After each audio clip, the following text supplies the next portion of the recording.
We will be recording this session. So for those of you that may join late, you can listen to the recording for this. So first of all, I would like to welcome everyone to the first session of the office hours in reference to the Oregon Public Defense 25-27 contracts. For those of you that I have not met, my name is Kim Freeman. I am the Compliance Audit and Performance Operations Manager, and I've been part of the project team that has worked on compiling the contracts for your review today. I would ask again, it was on our first slide, if everyone could please mute yourself just to be sure we don't have any background noises. We ask that you put all your questions in the chat for us so we can have a perfect documentation of your specific question. This session is being recorded and it will be posted by the end of the week to our website, and we'll have additional information a little bit later exactly where we're posting the recording, and the PowerPoint presentation from today will also be posted. As we go through today and we're sharing some highlights, please know that OPDC wants to hear your feedback all through written correspondence. This way we have a documentation of the specific question and the section of where it lands in the contract specifically to your services provided. Next slide, please. I just want to take a moment just to share who the project team was for putting together the contracts. Myself, most of you know Amy Shabert, Steve Arndt, our trial support and development manager, our procurement team, our program analysts, our resource council. We also have the data and research team, policy team, our fiscal and budget team. This is pretty much an all agency endeavor to ensure the contracts meet the needs of OPDC and to our providers. So I just want to give a really big shout out to everyone that was involved. There was a lot of work to ensure we're putting the best contract forward and to meet the needs of the services that we provide. Next slide. Again, here's just some additional resources. This is our first office hours today. Our next session will be August 5th at 3 p.m. We always try to do 2 different timeframes to, again, hopefully accommodate your schedules as well. On August 7th, we will have an office hours at 11 a.m. for specifically to our case managers. Again, the meeting's recorded and posted here on our website under office hours and stakeholder engagement. This is where we post all of our office hours, the agenda, the PowerPoint presentations, and the recording. So everything will be listed in the day of. So today, 7/29, you will have the PowerPoint presentation and the recording posted all in that area. So there's just one best place to be looking for all of our information. All of your questions and feedback received today will be compiled as well, along with the feedback that we have received so far in reference to specific areas of the contracts. We will combine all the feedback that we have received so far. We're working to answer those questions, and we will be posting those weekly also on our website. And that one is our public defense contract terms. That's where all of the contract questions and responses will be posted. Next slide, please. I want to just highlight some of the specific changes that we made to the contracts this year. Most of you know that as of January, we entered the executive branch of government. We are no longer in the judicial branch.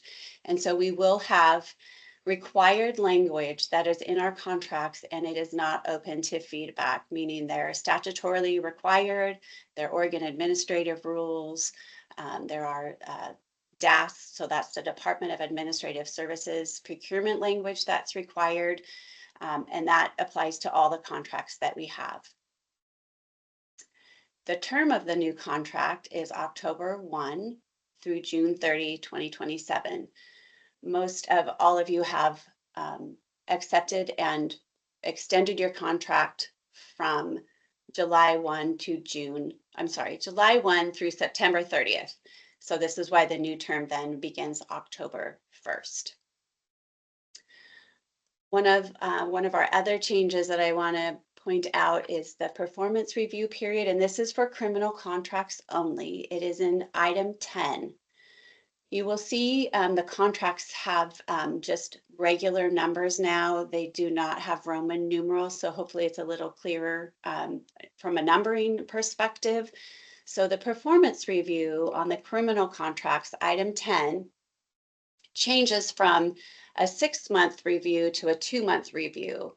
And what that is your analyst will be reviewing where you are on your caseload reporting to see if there's just increases or decreases within 15%. And you will have just a review with your analyst to see what's happening specifically in your jurisdiction. You could maybe have some staffing changes, but again, we're just going to look at those on a 2-month interval versus 6-month. So I just want to make sure we point that out. The next one is our caseload report due date. And that is item 12. And this pertains to the criminal and juvenile contracts. So in your current contract, the reporting date is the 20th of each month. Beginning October 1st, we will be asking that your caseload reports be submitted by the 15th of each month. Year 2, we're asking that they be the due date be increased to the 10th of the month. We heard this feedback during our office hours around caseload reporting in early 2024. That's when we began having conversations around our public-facing dashboard and ensuring the data that we receive from you, our providers or contractors, is as accurate and as up-to-date as possible. We started having the conversation, what would it look like and how would it impact our contractors if we increased the report date from the 20th to the 15th to the 10th, possibly the 5th. What we heard is please make small incremental changes to the report due date submission to OPDC, because each of your offices have business practices, and small changes would have less of an impact than if we made a major change all at once. So I just want to make sure that year 1, we're making a small change to the 15th, and year 2, we're making a small change then to the 10th. Can we ask any questions? Are we allowed to ask questions in regards to that? I would prefer that all the questions go in the chat. That way we have a record of each of the questions. That would be great. Okay, because I just don't think 99% of us are in favor of that, but okay. So, Chris, if you would please put that specific comment in the chat so we can compile those and have that feedback. That would be great. Okay, I will do that. But we did debate this about 18 months ago, but all right. Okay, thank you.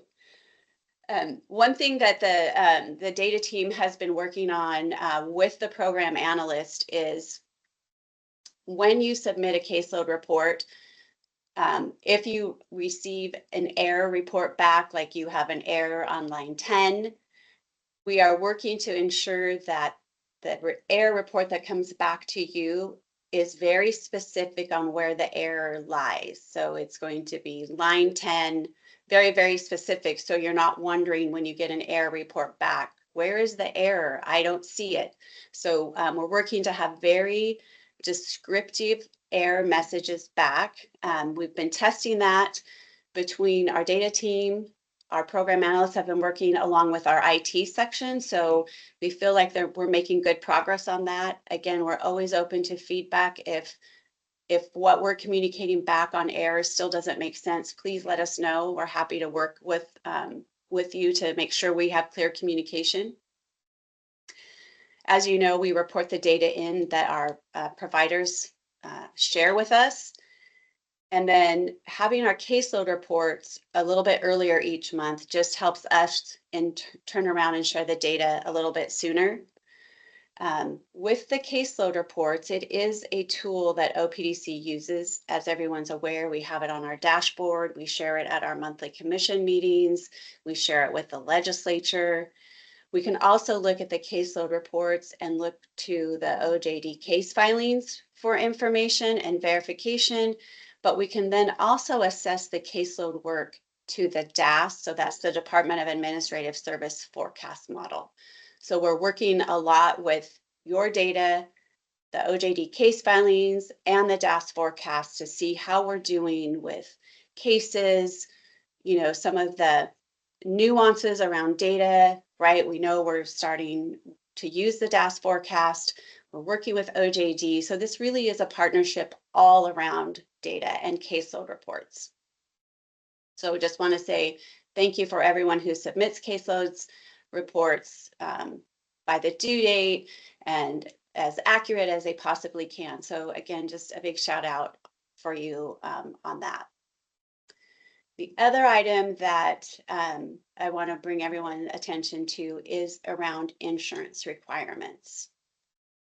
So on specifically on the criminal and juvenile contracts, it's listed in item 17, and on PCRP, it's item 16, but they are the same as far as what we're requiring. So you will see general liability listed, professional liability, workers' compensation, automobile liability, and then one of the new ones that you will see is network security and privacy liability. Our procurement team did a lot of research working with DAS, Department of Administrative Services risk team, and working with PSLF to see how we can work best with you, our contractors, to come up with what will work. So we have it separated by 10 or few people. So a single limit of no less than 100,000 for 10 or fewer attorneys, or 250,000 for 11 or more.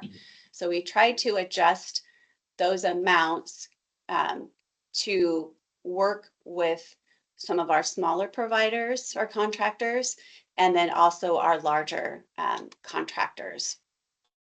So again, that is something new.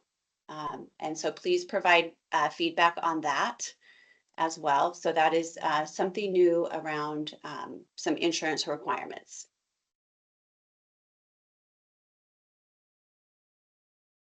Next slide, please. On each of the contracts, you will have exhibits. Most of them have the ones that are listed here. Some will have one specific just to those. But Exhibit A will be the compensation, known as the roster of costs, or short for ROC, and then also some changes to the vacancy funding.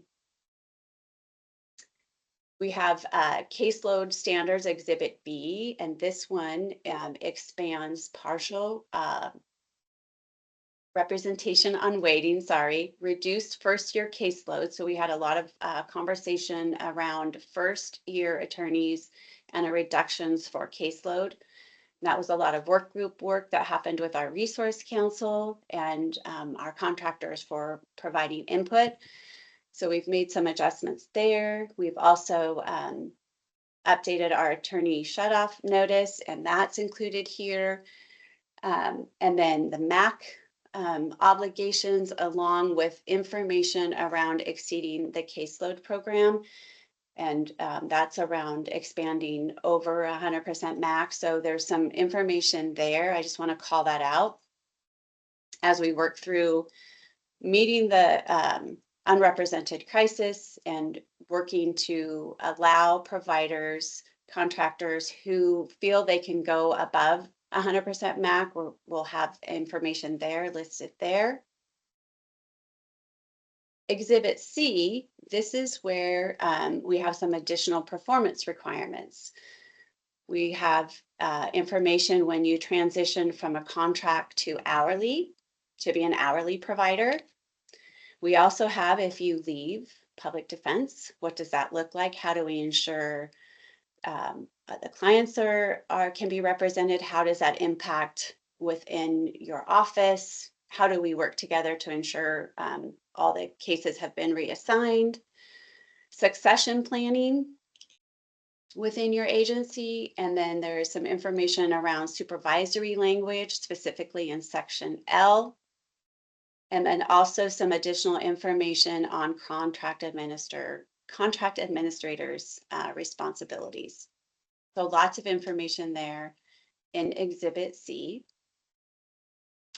Exhibit D is a standard form exhibit that accompanies all contracts within the executive branch, and it's certification as an independent contractor in compliance with tax laws. That exhibit is standard. There is no room for comment on that one. It is just a standard document that you will see in every contract. And then Exhibit E is just the notice. Where do you notice changes? And we have our contract email box listed there. And then also, who do we notice at your organization? Whether that's your contract administrator, it could be two people, but who do we notice when there's a change? And that, again, is a standard executive branch requirement. So you'll always see Exhibit D and E, or those two documents, in any contract now with our agency. Then we have Exhibit F, which is specifically for the SPPE provisional licensees. And we have very detailed information there about how that program works. And again, some contractors will want to offer this and others will not. So that exhibit will be, if you are a contractor who currently is an SPPE provisional licensee, or someone who wants to add that service in the future. Next slide. So the next two slides were just posted this morning. So thank you to the program analysts, and our procurement team and IT for posting these on the web. So the first one that you have here is the 25-27 contract rates for criminal, juvenile, and non-PCRP. And again, these will be also included in the contract, and they are posted to the website as well. I apologize if this is a little small for everyone to read, but it is on the web, so you can look in that. But we have them broken out by attorneys, the supervision, 60-day vacancy funding, the extended vacancy contractor case support personnel, the administration fee is listed here. So just, again, these were just posted this morning. So next slide, please. Here is the one for the 25-27 contract rates for PCRP. So it has the attorney for listed here, and the extended vacancy and the supervision rate here as well. And these rates do encompass the 6.8% inflationary amount that we were awarded in our budget from this legislative session.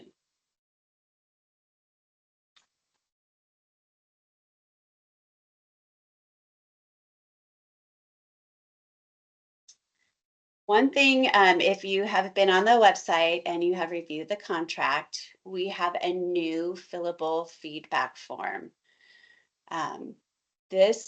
Each contract has its own fillable form. So if you are a criminal contract provider, you will fill out the feedback form specifically to the criminal contract. If you're a juvenile provider, same thing.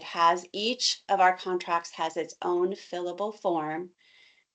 It goes in sync with the contract. So it will go section by section. It will list the question that's listed in the contract. It will let you know if you can provide feedback in that box, and it will allow you to provide feedback.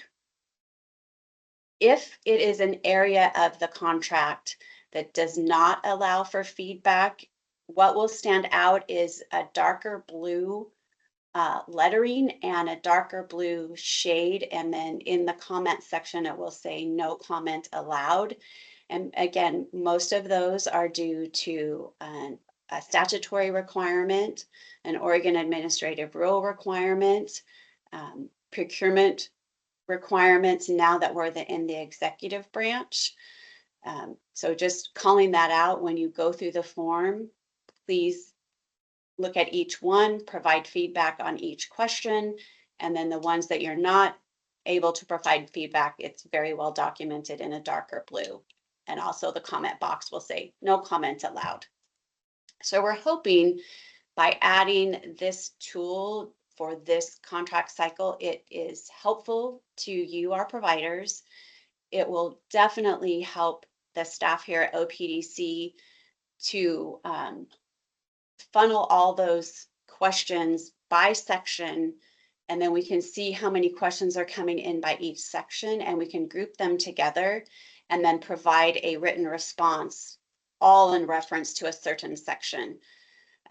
Your comments today in the chat will be incorporated in that master document. Again, we will be able to funnel them by section, by specific contract type, and then provide answers as those questions come in. And we'll just keep updating that as the questions come in. So it will always be updated each week, and you can see that all the questions that have come in from previous to from each week to each week.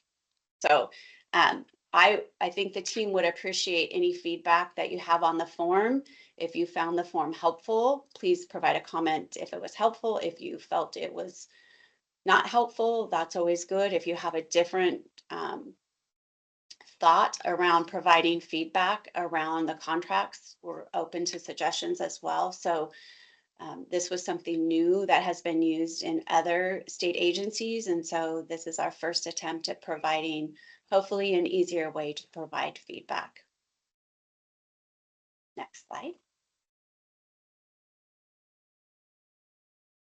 Here's our website. I know most of you have probably been there, but we've adjusted it a couple different times to incorporate all the draft contracts that are currently there. And the most updated ones are listed first that say current draft, and then each of the current drafts that are listed. Right underneath that in the accordion is the contract feedback form. So if you click on that blue link there, it will open that accordion, and then there's a feedback form for each one of the contracts.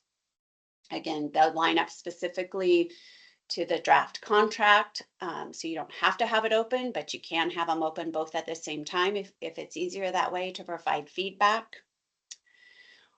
Again, because they were both posted this morning, right under the contract feedback form is the contract rates box that's listed there with an effective date of 10/1 of 2025. So that is a new box that was added this morning. So I apologize that our slide was created yesterday. And then underneath that is the contract project timeline box. And we'll go over that one on the next slide. So next slide, please. So here's our project timeline. Everything was posted on Friday, July 18th. You have a review time frame from Friday, July 18th to Friday, right, August 8th. Yes. Close of business on Friday, August 8th, which is 5 p.m. So you have 2.5 weeks to please provide your feedback to us. This is the same project timeline that was shared with the commission earlier this month. Once the feedback session is closed, so after August 8th, what will happen is all the comments, everything that's been coming in for the last 2.5 weeks will be looked at from our procurement team. They will be incorporating any changes that we can make finalizing all of the contracts. So that there will be a lot of work. So again, please make sure your comments are in by close of business Friday, August 8th at 5 p.m. because after that we cannot take any additional comments or feedback around the contracts because the procurement team will be working on that. Getting everything together. Once the contracts are final draft from OPDC, they will go to the Department of Justice, DOJ. They have a 2-week window to review all the contracts, review them for legal sufficiency, come back and ask the procurement team and subject matter experts if there's any questions that we need to potentially clarify. Once the documents come back to OPDC from DOJ, we will incorporate any of their questions, comments, making sure we've answered everything, we've done everything. Then we will have a final document on September 3rd. That will be the final time. Then once we have everything final and everything is agreed upon between OPDC and DOJ, then we will start sending out final contracts to our contract administrators, all of our contractors, hourly attorneys, everyone on September 12th. During that time frame, we will be working together, our procurement team, the program analysts, probably a lot of other people in the agency to ensure that the contracts are sent out. You'll have time to review them, sign them, and then get them back into OPDC with an effective date to begin on 10/1. So understanding that it's a tight time frame, but we hope that between July 18th and August 8th that we've provided enough time for you to provide feedback to us as well.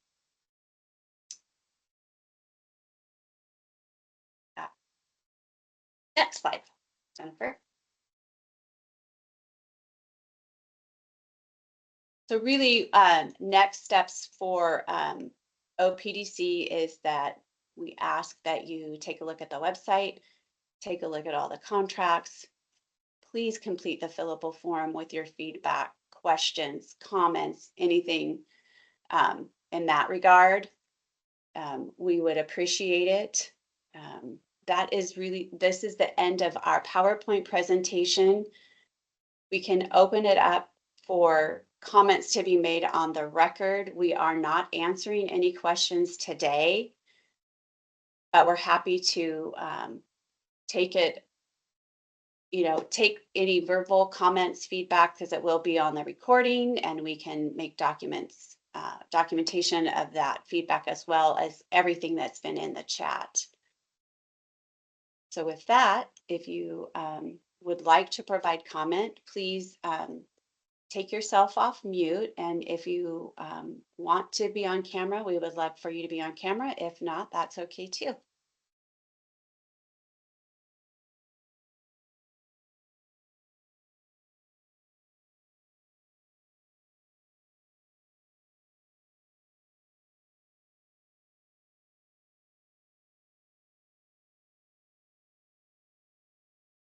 Hi, this is Rebecca Schattliger. I'm just going to make a quick comment. I'm the administrator for Juvenile Advocates of Clackamas and Clackamas County. We're a consortia. We handle juvenile cases, obviously. And the comment that I want to make is that I think the contract has competing interests in it when it talks about that the administrator has to make sure that nobody's working beyond appropriate workload levels and that they have an appropriate number of cases, but that there's also the possibility within the contract, written in the contract, that OPDC can reduce our contract amount if we're not working up to our MAC levels. And so really it's a caseload contract, which the Sixth Amendment has already said is not appropriate and unconstitutional. and you're able to unilaterally reduce it in a section. It says, for any reason, OPDC could, basically cut the contract or reduce the contract.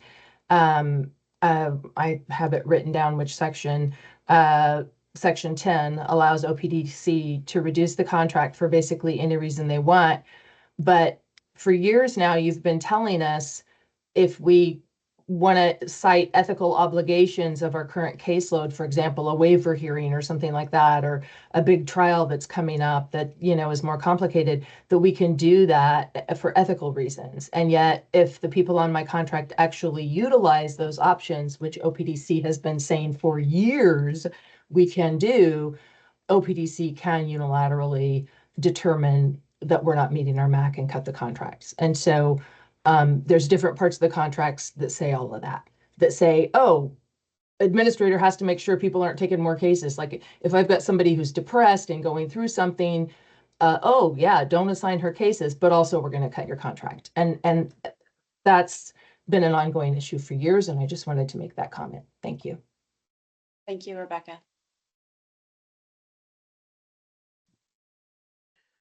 Can you hear me okay? I can, thank you. Chris Kino, Clatsop County Defenders. I'm on vacation, so you may hear some noise in the background. But there's been a lot of comments, and couple issues I have. One is the report to the state within the 10 days or 15 days the first 9 months, and then 10 days the second year. We had this discussion 2 years ago. It seems like then OPDC changes. There's always different names at OPDC, and now we have this discussion again. It's just not realistic to do that. Most of us who are in consortiums, we get appointments from the court. If it's an appointment you get on the 29th, 30th, 31st to the end of the month, my attorneys oftentimes don't even hear those or get those until the 4th, 5th, or 6th from the court. Then my attorneys submit their report to my staff person. Then my staff person sends that out, any changes or anything that is maybe inconsistent. So we send it back so they can review it, and then we get it back from that attorney. Sometimes attorneys are in trial during those, the second, third, or fourth of the month. It's just, I don't understand even why OPDC would go down this route again. Is it really that important to put this on some website for transparency within 5 days or 10 more days? That it's going to make zero difference for OPDC or anybody else except for us as the providers. So the 20 days is what we settled on last time. It seems to work well. Any time that's less than that will be very difficult. 15 days is difficult. 10 is nearly impossible. And then you're just asking for a mess for our staff members and to have to come back and redo reports and resubmit them. That's just a pain in the what to do that. And we often have to do that. And the reason why we have to do it is because we're hurried into things by OPDC, and it will make zero difference for OPDC to change it to 10 days or 15 days. The transparency, really 5 or 10 days makes a difference. That's frankly laughable. The other issue I have, and it's just with case counts and everything else, I'm sure most of us have looked at the numbers that are there now. I don't have the contract in front of me, but under the old contract, it's been, for example, an A or B felony was 2.2, a C felony was 1.8, misdemeanors are 1.0. This new formula, which I'm not overly great at math, but when you look at it, some of them are exactly the same, but any of them that are different, and granted, it's small, but any of them are different. The advantage is OPDC. We don't get that extra point to the defense to us on the contract. In other words, and I can't remember which ones they were. I ran the numbers here a week or 10 days ago, but they're not, they don't match up to the 2.2, 1.0. If it's a measure 11, I think that's 6.7. Some of them do match up, but the ones that don't, there's always the advantage is not to the provider, it's to OPDC. It's maybe small, but it's just one other little one thing that seems to screw us all the time. Lastly, as far as cases, the state of Washington has gone to significant new numbers regarding what a provider can do. For example, they're going in the next number of years, misdemeanors is 10 misdemeanors a month, not 25. I've got some providers that just do misdemeanors, or at least one. You can't do 25 misdemeanors in a month. Not possible to do that. You get somebody that gets 25 cases in a month, you just can't practically do that in today's day and age. So that number is just, it's ridiculous. And I think that's one of the issues that somebody just spoke about, is the, to cut in that person when they say, hey, I can't ethically take any more cases. I've done 19 misdemeanors or 20 for 4 months in a row. Now I got 80 open cases. I can't take anymore. And then are you going to go in and cut their salary because they can't stay up with their MAC? So the MAC is just, it's not realistic with the numbers that you've got there. Not even close. That's all I got for now. Thank you, Chris.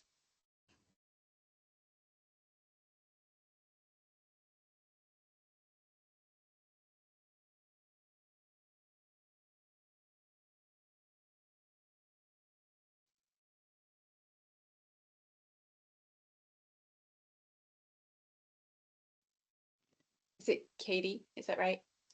Yeah, thank you. So I just wanted to speak to the vacancy funding. I was a little bit late, so my understanding from my analyst is that the vacancy funding for the new contract cycle is going to be 50% of the payment, and then for 2 months, and then it's going to be discontinued after 2 months. Is that still the plan? Yes. Okay, well, so I would like to speak to that with regard, especially to rural providers.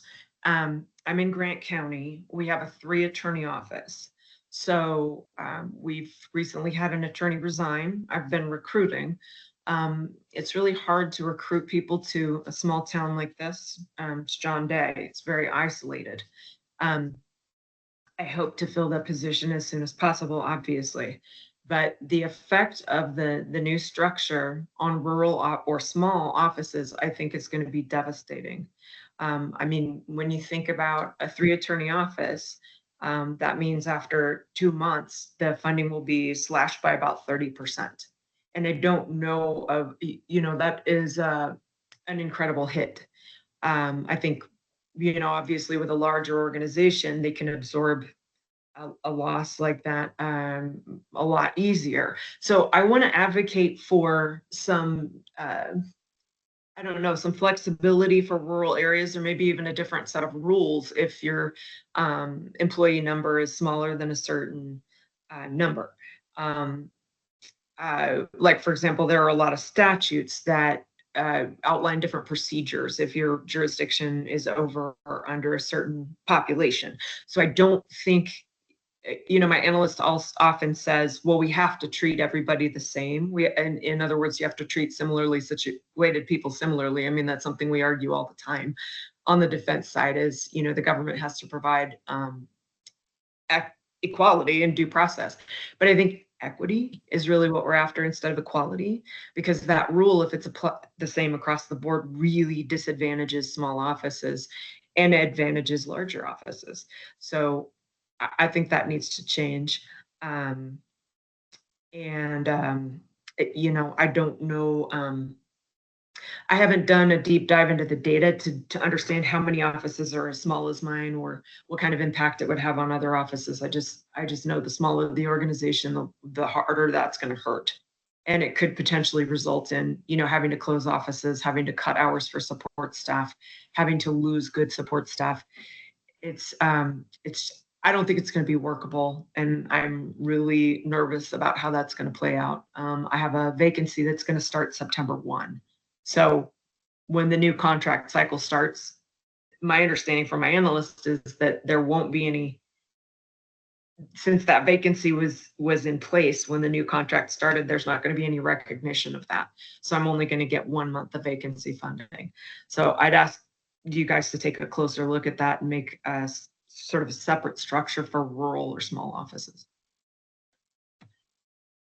Perfect. Thank you, Katie.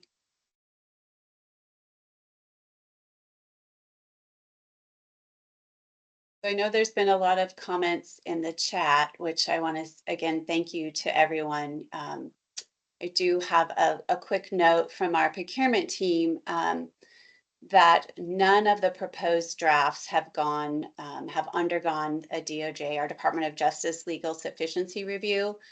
And the reason that we did that is we wanted to make sure that we had your comments and feedback I can tell you that our procurement team is very experienced, so they know what needs to go in a draft contract to meet a lot of the legal sufficiency. Again, it's still up to our Department of Justice attorneys to look at every contract we have for legal sufficiency review.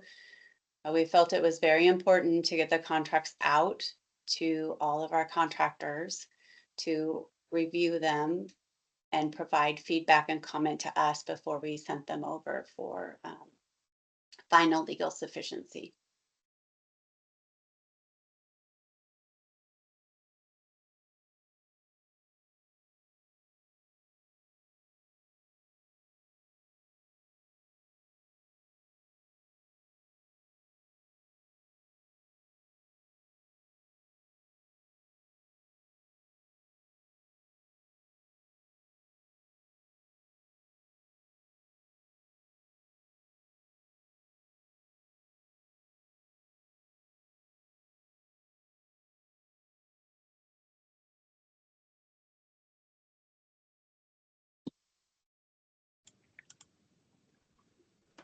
Reed?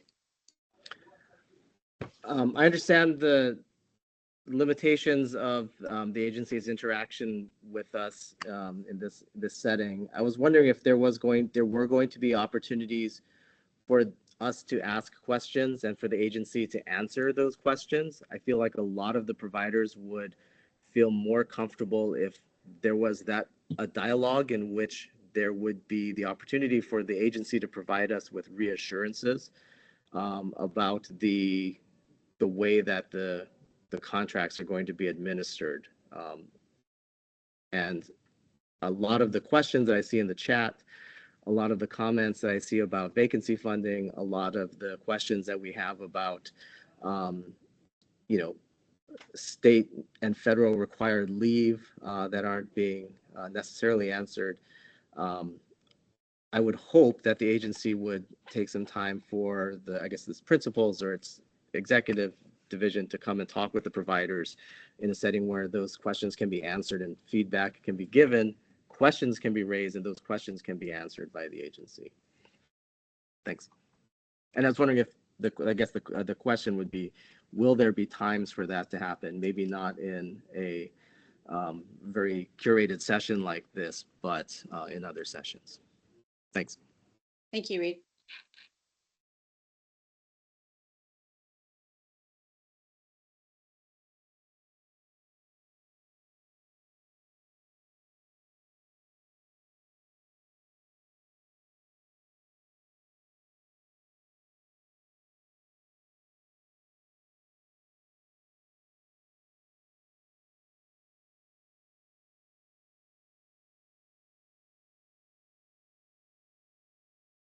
Reed, do you have another question?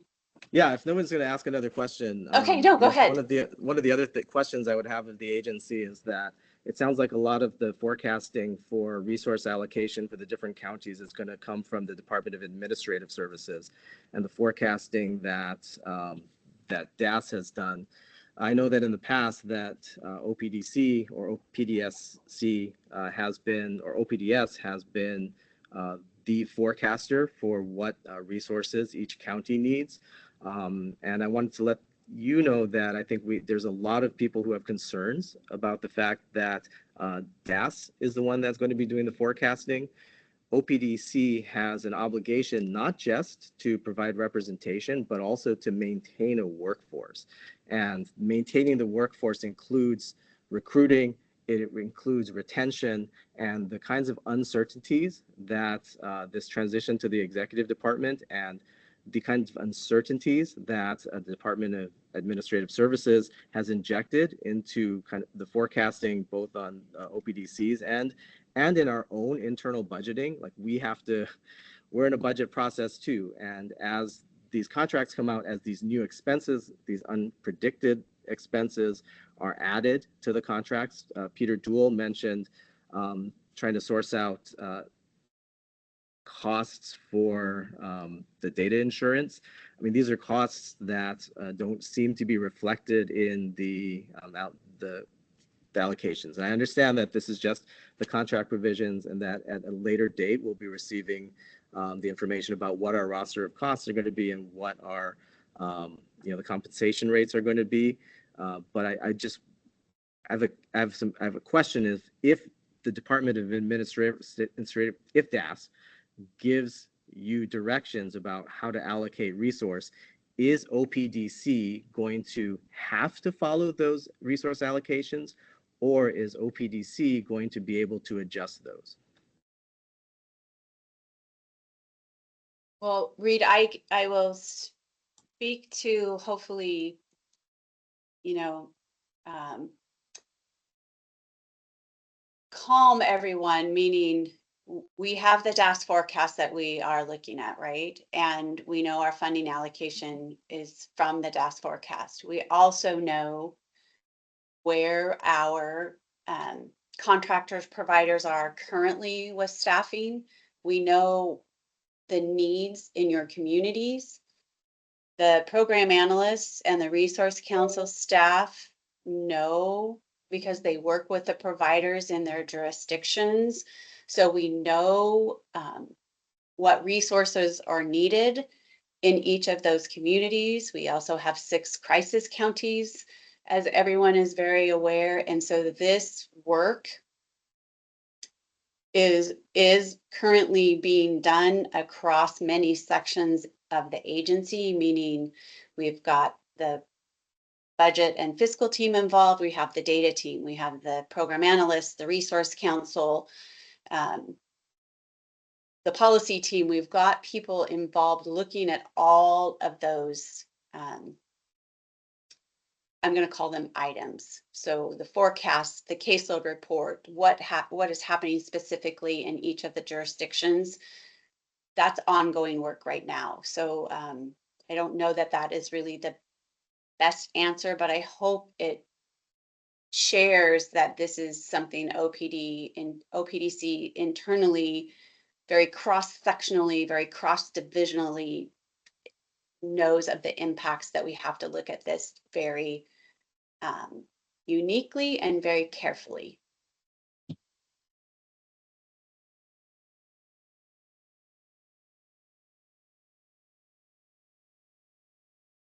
David.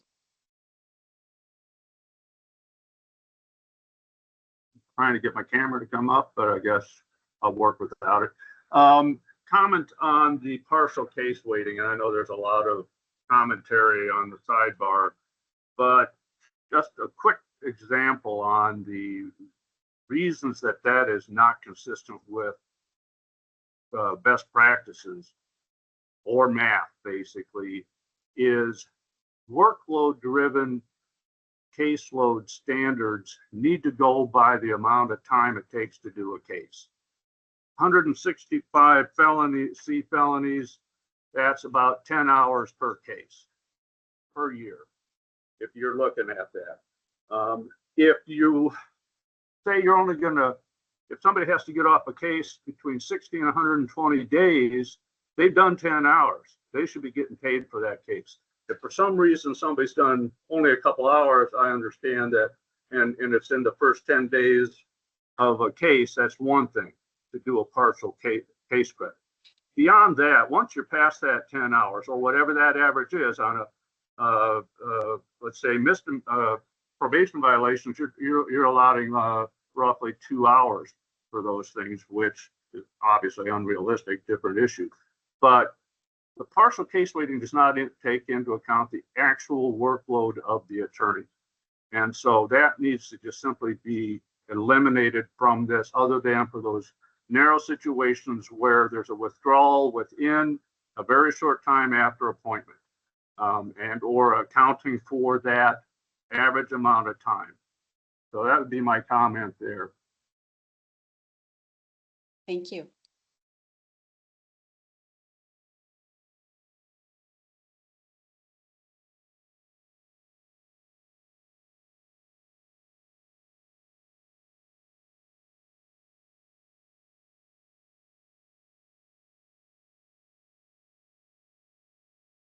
David, did you have another question?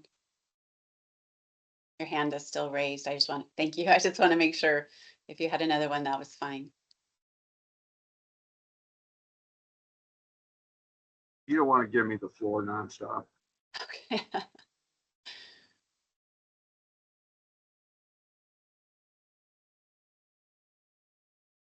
Well, we have about 6 minutes left.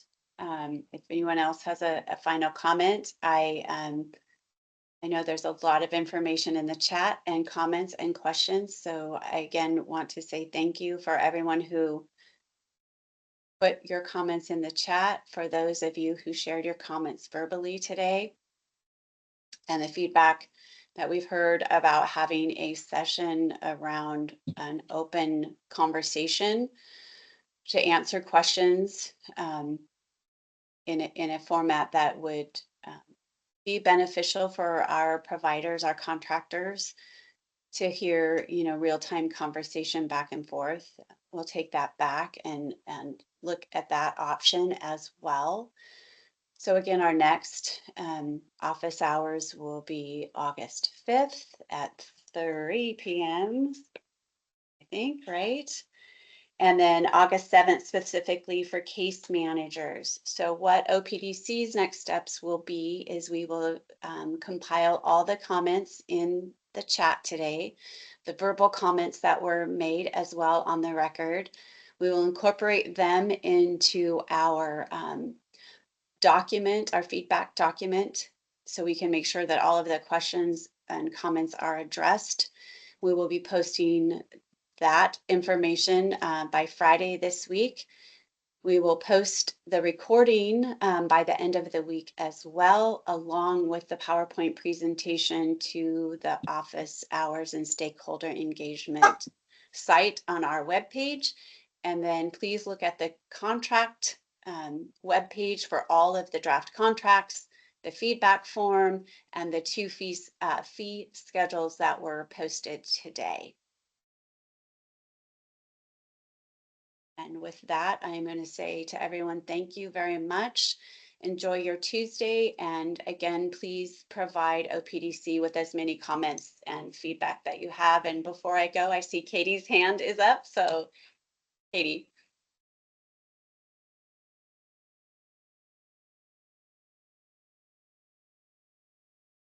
I have one last question. This is Katie Dunn, if we could. Again, I was a bit late. Do the new rates reflect only that 6.8 inflationary increase, or is there an additional increase on top of the inflationary increase? It's just the 6.8.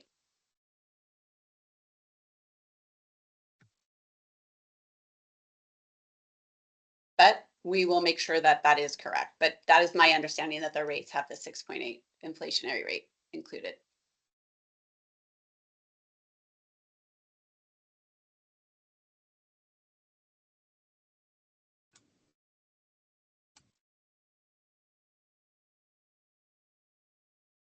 Katie, did you have another question? I just wasn't sure.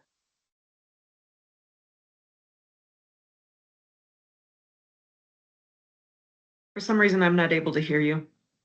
Oh, okay. I didn't know if you had another question.